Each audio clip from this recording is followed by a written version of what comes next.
இந்த கடம்பா கதிர்வேலா, என் அன்பு செல்லமே, நாளை ஆனந்த கண்ணீருடன் நீ எனக்கு நன்றி கூற போகின்றாய்.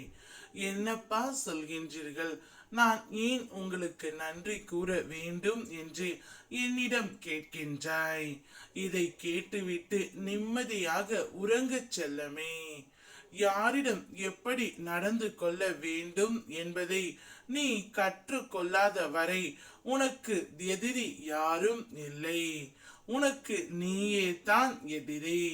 பிறர் சொன்ன வார்த்தைகள், நடந்து கொண்ட விதம் எல்லாம் உன்னுடைய வாழ்வை நிர்ணயிப்பது இல்லை. ஆனால் நீ உன் மனதை, உன் வார்த்தைகளை, உன் செயல்களை எவ்வாறு கட்டுப்படுத்துகிறாய் என்பதுதான் உன்னுடைய வாழ்வின் திசையை நிர்ணயிக்கும். நான் உனக்கு தரும் அருள் என்னவென்றால், இந்த உலகில் யாருடன் பேசினாலும், யாரிடமும் பேசினாலும் உன் தன்மையை இழக்காமல் சாந்தமாக அறிவோடு நடந்து கொள்ளும் திறனை உனக்கு எழுப்புகின்றேன். இதை புரிந்து கொண்டு நடந்து கொள் செல்லமே. என் முன்னால் நீ மண்டியிட்டு அழும்போது என் மனது எவ்வளவு துடிக்கிறது தெரியுமா? உன் கர்ம வினையை நான் வாங்கிக் கொண்டு உனக்கு சிறிதளவு நான் தருகின்றேன். இனி என் குழந்தை கண்ணீர் சிந்தக்கூடாது. உன் கர்ம வினையை தகர்த்து உன்னுடைய வாழ்வில் நீ நல்ல நிலைக்கு வருவாய். இது என்னுடைய வாக்கு. அதுவரை நம்பிக்கையுடன் பொறுமையாக காத்திரு. உன் மனதில் ஒன்றை நினைத்து நீ குழம்பிக் கொண்டு இருந்தாய். அது இப்போது எங்கே போனது? அந்த நிகழ்வே நடைபெறாமல் போனது.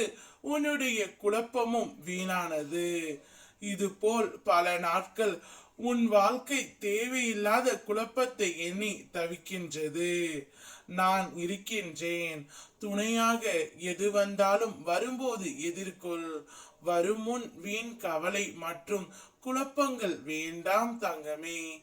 இன்று நீ எதிர்கொள்கின்ற துயரத்தை மற்றவர்கள் அறியாமல் போகலாம். உன் மன வேதனையை யாரும் புரிந்து கொள்ளாமல் போகலாம். ஆனால் நான் உன் முருகன். உன் ஒவ்வொரு நிமிடத்தையும், உன் ஒவ்வொரு மூச்சையும் காத்து பார்த்து கொண்டு இருக்கின்றேன். உன் கண்ணீரின் ஒவ்வொரு துளியும் என் அருளில் வைக்கப்படுகின்றது. அது ஒரு விதை போல் முளைத்து நாளை உனக்கு ஆசீர்வாதமாக மலரப் போகின்றது.